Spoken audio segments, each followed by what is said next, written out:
never thought that a birthday reservation would end up being a line item in a betrayal ledger I hadn't realized existed until that moment. At precisely 7:18 p.m. at Ristorante Fiore, I watched through the frosted patio window as my daughter Lindsay lifted a champagne flute toward her husband's parents. The server moved behind them, clearing plates, smiling politely as he picked up the bill. Inside, it was warm and golden. Outside, I felt the weight of my coat and the sting of being out of place. That booth, the one by the wine wall, was always ours. Lindsay and I had eaten there for 15 years on my birthday, ever since her father passed. And now she was using it to celebrate with people I'd never met, while I stood on the other side of the glass like a stranger. I hadn't told the host who I was. No scene. I let them swipe my credit card, the same one I used every year to hold the table, because I needed a receipt. I needed proof. A man doesn't kill you by accident with a steak knife. He starts small, dull paring blades, quick slashes. What Lindsay did wasn't loud, but it was surgical. The text she sent that afternoon still sat unread on my phone. "Hey, Mom, I'm so sorry I can't make it tonight. Stomach thing. Totally bedridden. Can we reschedule? Love you." I'd ordered flowers to the table. They were there. Small yellow roses, wilted slightly from the heat, placed neatly in the center of the booth I could no longer sit in. The maître d' had asked if I wanted to be seated while I waited for my guests. I said no. I stood just long enough to see the server walk up with a check, watch Lindsay motion toward it with a confident nod. I watched her toast and laugh with the woman now wearing the bracelet I'd once considered giving Lindsay for her 30th birthday. Then I stepped back, turned around, and walked slowly to the car. The receipt hit my inbox before I reached the corner. Card ending in 2071. $386. Tip. Generous. Under Name on Reservation, it said Lindsay H. McAllister. 3 days earlier, on a mild October morning at my condo in Arlington, I called Lindsay to confirm our mother-daughter dinner. She didn't pick up, but texted back almost immediately. "Been up all night. Stomach bug or food poisoning. Let's reschedule when I'm not dying." I offered to bring soup, ginger ale, even just sit with her a while. "No, I'm disgusting right now. Need to sleep. Rain check?" She added a puking emoji. I typed out, "Feel better soon," and didn't send it. I stared at her words, then deleted mine. Not out of spite, out of something deeper. Something like restraint. For years we had this ritual. Fiore on my birthday, her choice of restaurant on hers, and every other dinner somewhere in between to mark small griefs and wins. After her father died, we made a pact. She would come to me with honesty. I would meet her with patience. For a long time, we kept that. And then the edges started to wear. One skipped lunch became two. A forgotten coffee date. A vague excuse for missing Thanksgiving. "You know how things get," she'd say, brushing off the quiet weight of my disappointment like lint. But that morning, with the coffee still warm in my hand, something tugged at me. Not suspicion. Not yet. Just a low ache. The kind that comes when your body knows something, before your mind agrees to feel it. I sat at my kitchen table, opened my planner, and circled her name on the 14th with a question mark. I didn't cancel the reservation, not because I thought she might show, but because I couldn't admit, to myself or anyone else, that she wouldn't. It was easier to blame a virus. To imagine her asleep, wrapped in a blanket, weak and sorry. It was easier to think that than to picture what turned out to be true. Her perfectly healthy tipping back champagne with the people she'd chosen to give my seat to. 2 weeks before that, she missed my retirement celebration. Claimed a migraine. "I'm so proud of you, Mom," the text read. "Please let me make it up to you. Just can't lift my head off the pillow right now." I had reserved a small room at the rec center, ordered a modest catering spread, and invited the women from my book club, 2 former coworkers, and her. Just her. I had worn the navy dress she once said made me look like someone who owned good secrets. I kept glancing toward the door. She never came. No flowers, no call. Just that flat little text. Later, I remembered how back in April she'd borrowed her father's cufflinks, said she wanted them for a heritage photo shoot with Mark's family. The cufflinks had stayed in a velvet box in my drawer for 20 years, engraved with his initials, LWH, simple and heavy. "It'll mean so much to have a piece of him there," she'd said, eyes wet. I'd handed them over without hesitation. She never returned them. When I asked about it in June, she told me, "Oh, they're safe at the studio. Haven't had time to grab them." Her tone had made it sound like I was overreacting, like asking for them back was petty. The photo eventually surfaced online. Her father-in-law, shoulders back, wearing the cufflinks. I should have said something then, but I didn't want to come off bitter. I let it pass, told myself it was a gesture, told myself it didn't matter. But the pattern had already begun, her smile polished, her explanations just warm enough to discourage follow-up. One missed event, one borrowed heirloom, one casual silence at a time. She was revising the family map, and I was being moved to the margin in pencil. So when I saw her at Fiore, laughing in our booth, glass lifted toward a table of people who never buried a husband with her, it wasn't confusion I felt. It was clarity. She hadn't forgotten my dinner. She had replaced it. And the truth was, she'd been rehearsing that moment for months. By Monday afternoon, my bank sent a text I merely dismissed as a duplicate. Pending charge, $386 at Ristorante Fiore. Same amount, same date. I had assumed the reservation no-show would cancel out the charge. I hadn't touched that card since August, the one I'd left active only because Lindsay once said it was safer to have an emergency backup tied to my account than to open a high-interest line with her name alone. I trusted that. I didn't question what she meant by emergency. Until now.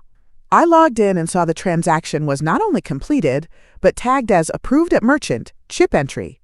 That meant someone physically paid with the card. Not online, not called in person. I called the restaurant from my home phone and asked a simple question. Was there a reservation fulfilled that night under the name June Harris? The woman on the other end typed for a moment, then said, "Actually, it was honored under Lindsay McAllister. Party of 5. Party of 5. I thanked her, hung up, and sat very still. 5 people. Not 2. Not Mom, sorry I couldn't make it. She had looked me in the eye for years and told me I was her foundation. "You're my one constant," she'd say when the world failed her. But she didn't just skip out on dinner. She used the very table I reserved, on the very night I was supposed to sit across from her, to toast with a group big enough for a birthday. Maybe hers. Maybe someone else's. Either way, I wasn't invited. I printed the statement, highlighted the charge, wrote the date across the top. I didn't know what I planned to do with it yet, but I knew I'd need more than memory to keep the facts straight. Feelings can be rewritten, but receipts? They stay loyal. When Mark proposed that she take over their household finances for efficiency, I co-signed the card out of love. What I didn't see was how casually she'd weaponized that love to fund dinners I wasn't welcome at. I brought everything, screenshots, printouts, the credit card statement, to Lydia Tran, a retired CPA who ran financial workshops at the senior center. She had kind eyes, but they didn't soften when she reviewed the stack I handed her. We sat in her office, a narrow space with a plastic fern and a plaque that read, "Document everything. Emotions are not receipts." Lydia flipped through each page slowly, her expression unreadable. When she reached the dinner charge, she paused. "And she used the card for this?" I nodded. She didn't look surprised, just tired. "You're not overreacting, June," she said, tapping the statement. "You're being used." That word, used, didn't sting the way I thought it would. It settled. It confirmed. It explained the hollow feeling I'd been carrying since Friday, the quiet nausea that didn't pass even after I stopped blaming myself. Used. Not ignored. Not forgotten. Extracted. And I had handed her the tools. Lydia asked a few sharp questions. When was the last time Lindsay paid the card herself? She hadn't in over 6 months. Was there a spending cap? No, I'd trusted her discretion. Did I track her use? I hadn't until now. She handed me a fresh yellow legal pad. Start logging everything from the last 6 months. Dates, vendors, anything that doesn't serve you. I want a timeline and a total. You're gonna need both. I left her office with a list of action items, a folder labeled Elder Financial Abuse Initial Review, and a hard truth. This wasn't a single dinner. This was a pattern, a slow siphoning, dressed up in daughterly charm. Back home, I opened my laptop and pulled up the digital banking dashboard. Every number made my stomach turn. Spa packages, organic meal subscriptions, wine deliveries, purchases that had nothing to do with me, all hiding in plain sight under the illusion of shared trust. Lydia said we'd need hard evidence if we wanted to file. I already had more than I wanted, and it was still only the beginning. The next morning, I sat at my desk in a cotton robe, still holding my first cup of coffee, when I decided to check the rideshare app. It was a long shot. I didn't know if Lindsay still used the family Uber account we'd once shared for convenience back when her car was in the shop, but the login still worked. I clicked trip history and scrolled. October 14th. There it was, a completed ride, 6:42 p.m., pickup from her address, drop off at Ristorante Fiore. Name on the rider, Lindsay McAllister, not even discreet. I clicked download receipt and saved it to a new folder, Evidence LHM Abuse. The timestamp did something to me. It removed even the smallest thread of denial I'd been holding on to. She wasn't resting. She wasn't sick. She wasn't humanly exhausted or too embarrassed to cancel in person. She was dressed, alert, and in transit, headed to the very place she told me she couldn't bear to be. I zoomed in on the map. Route time, 18 minutes. Driver's note, passenger polite. I imagined her sitting upright in the back seat, checking her makeup in the front camera, practicing the laugh she'd wear once she arrived. Not once glancing at her phone to say, "Happy birthday, Mom. I'm sorry again." She was already in character. The lie hadn't just been sent, it had been lived. I texted Lydia the screenshot and told her I'd found transportation evidence. She replied within minutes, "That locks it down. Keep going." So I did.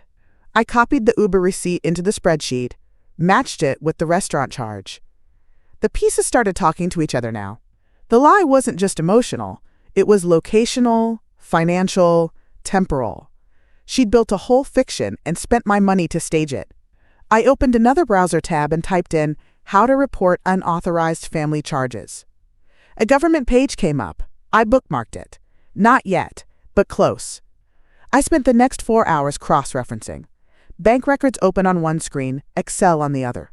Every line item on the shared card went into columns. Date, merchant, amount, category, and who it served. I wasn't guessing. If the meal delivery came from a service I'd never used, it went under hers. If the spa was in Fairfax, where her in-laws lived, I flagged it. If the charge occurred while I was home watching Jeopardy, it got a red cell. By early afternoon, the spreadsheet had over 40 entries that didn't match my life. Facial treatments, private wine tastings, subscription food boxes timed perfectly with her in-laws, anniversary week. She hadn't even tried to disguise the rhythm. Every family holiday on their side lined up with a spike in my spending. Every time I believed she was too busy to visit, I could now see a trail of charges that proved she had time to shop, to eat, to celebrate, just not with me. The one that hit hardest wasn't even expensive. A $62 charge from a boutique florist in Alexandria. Same date as Mother's Day. I didn't get flowers that year. "We're simplifying," she'd said. "No gifts, just time together." We'd had a 10-minute call while she claimed to be folding laundry, but my card had paid for someone else's bouquet. Someone else had opened petals I never saw. I highlighted it yellow. Lydia had told me to look for repetition. "Abuse rarely hides," she said. "It just banks on your hesitation to name it." Now I had categories forming: luxury, food, gifts, transportation. And every time, the benefit was hers, or theirs, never mine. When I reached the line marked Gourmet Box Company, minus $189, 9/24, I cross-checked it with a photo Lindsay had posted that weekend. A long wooden table, 5 matching place settings, captioned, "Family Sunday Yellow Heart." I looked at the linens, the dishes, the wine bottles.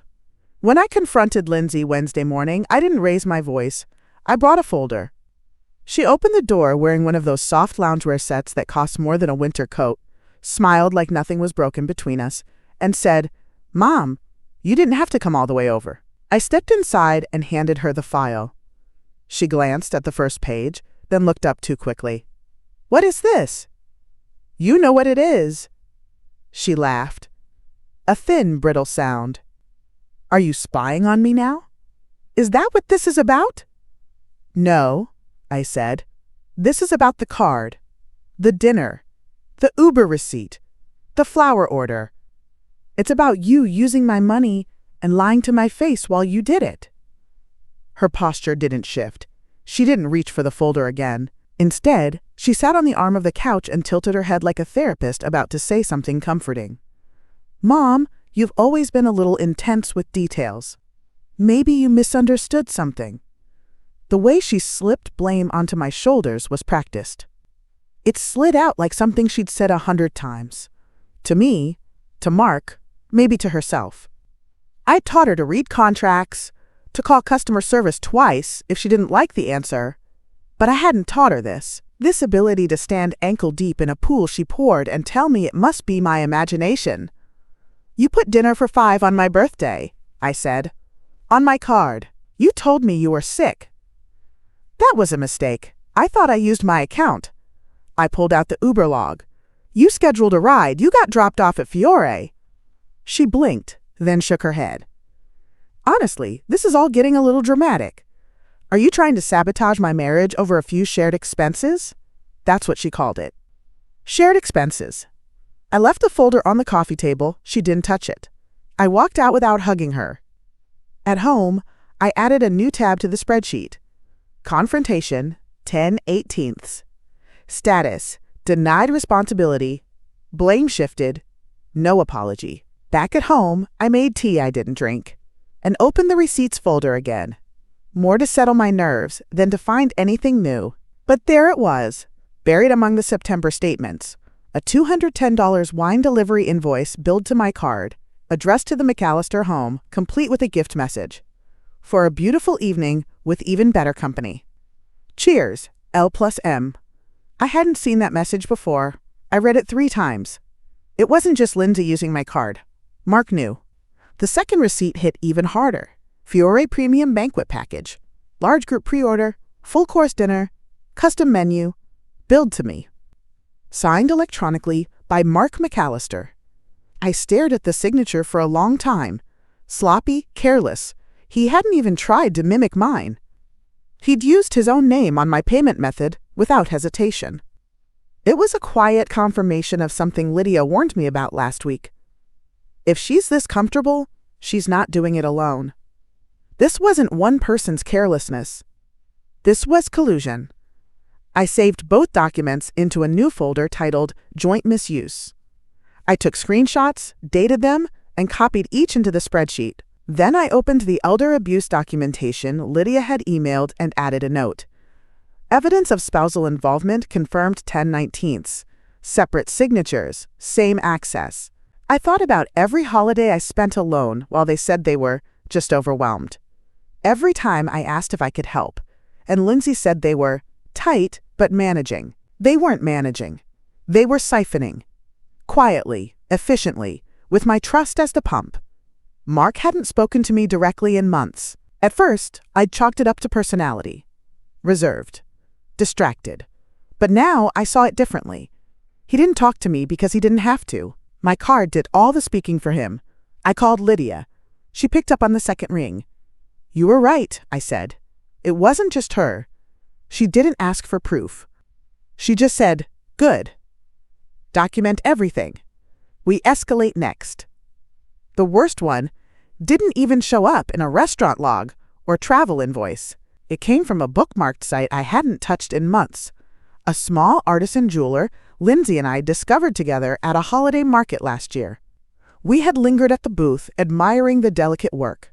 Hammered gold, brushed silver, stones named after old languages. She'd fallen in love with a hand-pressed pendant, an oval disc etched with a compass rose and a tiny pearl at its center. "I'd wear this forever," she whispered. I made a mental note. She turned 35 in May. I never ordered it. But someone did. The charge sat in my statement from September 29th, $1,247. Same jeweler. Same product code I remembered scribbling down in my calendar. I clicked the order details. Shipping address, McAllister Residence. Signature on delivery, M. McAllister. Gift message, blank. I opened Instagram and scrolled. Slowly at first, then faster. And there it was, a photo from the dinner at Fiore. Lindsay's mother-in-law seated next to Mark, laughing mid-toast. Around her neck hung the necklace. The same one Lindsay said she'd treasure forever. I zoomed in. The pendant glinted faintly under the table lighting. I didn't know what hurt more, that Lindsay used my money for a gift that personal, or that she gave it to another woman and never even tried to cover it up. I saved the image, uploaded it to the abuse folder. Then I added a new line to the spreadsheet. 9/29ths, artisan jewels, minus $1,247 necklace, delivered to Elle's mother-in-law. Category, gift fraud. Type, high value, personal. Evidence, confirmed. It wasn't just deception anymore. It was erasure. She'd taken something sentimental, something that should have been between us, and rerouted it, turning my generosity into performance art for people who'd never once called me by name. On Friday evening, I drove past the McAllisters' house just once. I told myself it was to clear my head, to get out of the condo. But I knew better. I needed to see it, needed confirmation that what Lydia and I had tallied wasn't just numbers on paper. It was real, it was alive, it was ongoing. The house was lit like a wedding tent, lights strung across the back fence, long tables set with matching runners and votive candles. Laughter spilled from the open sliding doors. A catering van parked just up the curb, engine idling. I pulled over without turning off the engine. From where I sat, I could make out Lindsay in a pale blue blouse, moving between tables with that effortless charm she used to save for holidays with me. She handed out wine, clinked glasses, tilted her head when people spoke like every word delighted her. She looked at home, confident, unbothered. The food delivery matched a $642 charge from earlier in the week. I remembered the merchant name the moment I saw it, Villa Fair Catering. The same service Lindsay once used for a church event and asked if she could run it through the emergency card and pay me back later. She never did. And now they were back, unloading trays of roasted vegetables, salmon fillets, and tiny pastries I hadn't tasted in years. I didn't cry. I didn't curse. I sat with my hands still on the steering wheel and let myself feel the full distance between us. She wasn't trapped. She wasn't struggling. She was thriving on a foundation built from my silence and my savings. Back at home, I added the catering charge to the spreadsheet. Date, 10/20ths. Vendor, Villa Fair. Total, $642. Purpose, backyard event. Observed. Witness, self. That night, I sat at my kitchen table with a mug of chamomile I never finished. The apartment was silent, save for the hum of the refrigerator and the click of my pen as I updated the last entry on the financial log. The numbers didn't move me anymore. I'd stopped being surprised. It was the space between the numbers that held the weight. Every skipped invitation, every unanswered message, every time she said, "It's just been hectic," while spending my money on people I'd never met. The real ache wasn't the loss of funds, it was the quiet surgery of being cut out, not with cruelty, not even with malice, but with convenience, like removing an outdated fixture before company arrives. I thought back to last Thanksgiving. She said they were keeping it low-key that year. Mark had a work thing. They ended up hosting. I only found out when a neighbor tagged them in a post about, quote, community and gratitude. There was Lindsay in the background, passing mashed potatoes to a woman I now knew wore my necklace. I told myself it was better not to say anything. I believed, honestly believed, that if I pushed too hard, she'd vanish entirely. And I couldn't bear that, so I'd made myself small, non-intrusive, accommodating. The mother who asked nothing, so she wouldn't be asked to leave. But that evening, as I reread the Uber log and wine invoice for the 5th time, I understood something I hadn't dared admit. She didn't withdraw because I was too much. She withdrew because I asked for too little. I opened the folder on my desktop labeled Financial Independence Drafts. It had been empty for over a year. I created a new Word doc and titled it plainly, Termination of Financial Access, Lindsay H. McAllister. I listed the account names, the last 4 digits, the date her permissions would end. Deadline: Saturday, 8:10 p.m., the time of their next reservation at Fiore. Lydia was right. Documentation meant nothing without action. I'd recorded enough. Now it was time to interrupt the meal. On Saturday, I called the bank's fraud line just after lunch. I had the account number written out in black ink, and the hold request drafted on paper first. No fumbling, no emotion. When the representative asked, "What's the reason for freezing this account?" I said calmly, "Unauthorized familial use over a 6-month period, totaling $6,970. I have documentation." She didn't press. She just read me the terms, confirmed the time. The card would deactivate at 8:10 p.m. sharp. That was 15 minutes into their next reservation at Fiore. Same restaurant. Same ritual. Another thank you dinner, according to the catering note I intercepted in her email inbox, left open on the iPad she insisted I gifted her, for recipes. I'd taken a photo of the screen. No password, no shame. I emailed Lydia everything. The transaction log, the Uber map, the screenshots of the necklace, the catering charge, the flower receipt, and the new cancellation notice. Subject line: Final prep. Saturday cutoff. Her reply came quickly. Perfect. Now print 3 copies. 1 for them, 1 for records, 1 for legal. I did exactly that. I tucked each into a labeled envelope, clipped the pages clean, no highlights this time, just bold type and dates. Then I sat back and waited. Not with fear, not with anger. With precision. At 7:48 p.m., I parked in the same block where I'd stood behind glass weeks earlier. I wasn't hiding now. I'd booked the corner booth behind the screen using my maiden name. No celebration, just a front row seat to watch a door close. I ordered sparkling water and nothing else. The waiter nodded, polite but cautious. He didn't ask questions. I kept the envelope on my lap. At 8:25 p.m., the host walked to the McAllisters' table and whispered something. I saw Lindsay lean forward, confused. Mark gestured like it was all a mistake. The waiter returned, this time with a manager. She pulled out her phone. Mark started reaching for his wallet. Their bread plates were still full. And my account was officially frozen. At 8:25 p.m., from my seat behind the decorative screen, I watched Lindsay's face fold in on itself as the waiter leaned down and murmured something only she could hear. She glanced toward the bar, then toward the entrance, already irritated, already calculating. When the manager appeared, her smile vanished altogether. Mark leaned forward, lips moving fast, shoulders stiff. He pulled out his phone. Lindsay shook her head once, sharply. Her mother-in-law, still wearing the necklace I'd unknowingly paid for, looked down at her napkin as if that might make the moment vanish. I stood, slowly, and walked the few steps toward their table. The manager clocked me first. He straightened, as if he'd been waiting for someone to make sense of the mess. I didn't introduce myself. I placed the envelope gently on the table between Lindsay's water glass and Mark's untouched wine. She looked up, startled. "Mom?"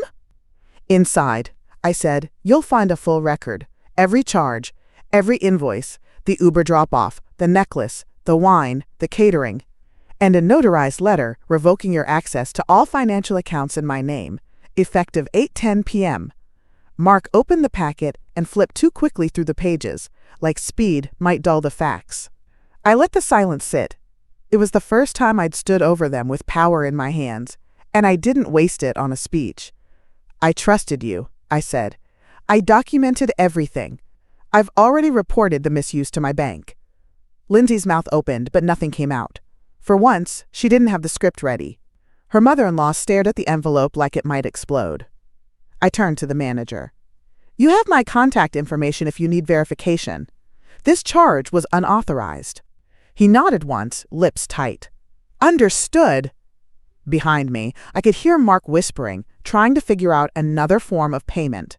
His voice cracked when he said, "It's just a misunderstanding."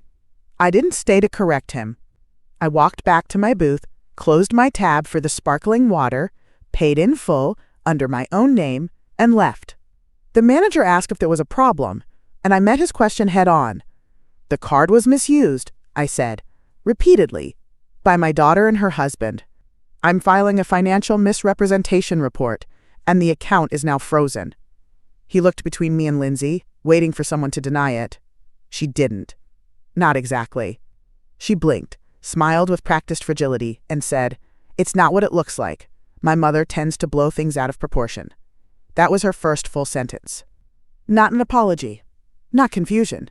Just a minimization, smooth as silk. Mark stood up, half angry, half performing calm. "We thought this was a family arrangement. We didn't realize there were boundaries." "Boundaries," I repeated, flat. "You signed my name on an invoice for a $1,000 necklace.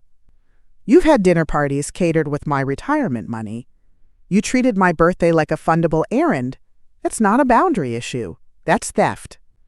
The waiter backed away slowly. He knew a turning point when he saw one. Mark took out a credit card. "We'll settle it," he said to the manager. No need to make a scene, but the scene was already made. Not by volume, by record. The envelope sat in front of them like a legal obituary to a lie that had gotten too comfortable. Lindsay still hadn't touched it. Her hands were in her lap, her shoulders square. "You could have just talked to me," she said. "I did," I replied. "You smiled, called it snooping, and changed the subject." Her mouth twitched. A flicker of something passed across her face. Not guilt, not regret, something colder. Calculation, maybe. Loss of leverage. I turned to the manager. "I'll email you the signed letter and complaint notice, in case they attempt to use the card again." He nodded, quiet but firm. "I'll make a note on the account." By the time I walked away, Mark was pulling cash from his wallet.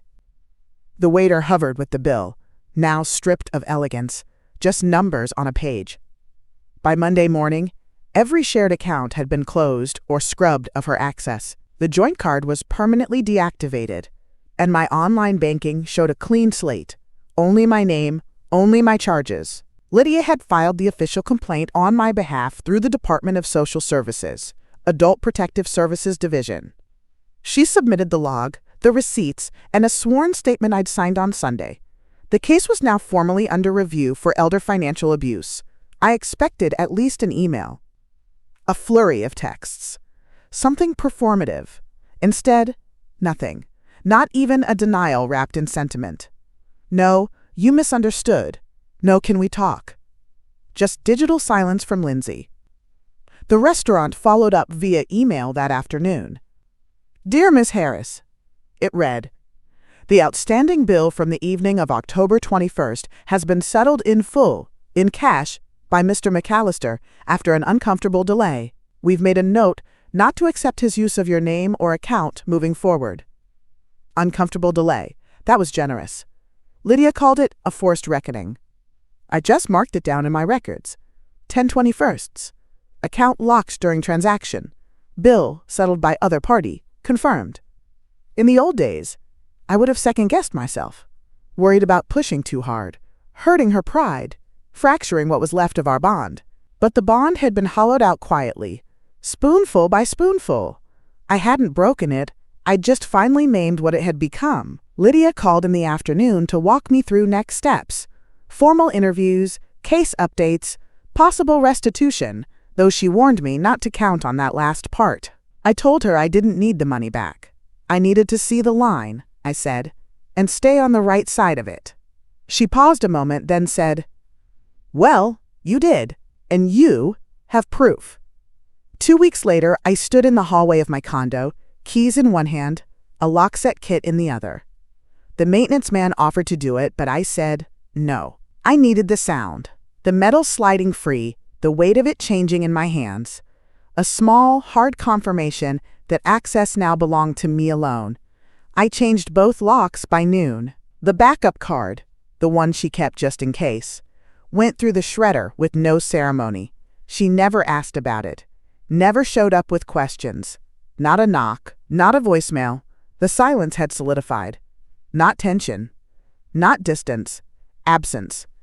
I filed the last of the documentation into a new cabinet I bought from a local office supply place. Plain. Locked. Mine. Inside it, printed bank statements, signed letters, agency contacts, the formal case file, and a separate folder marked Travel Fund, Tuscany, May. It wasn't impulsive. I'd been setting a little aside every year, just never dared commit it to anything real. The idea of going alone used to scare me.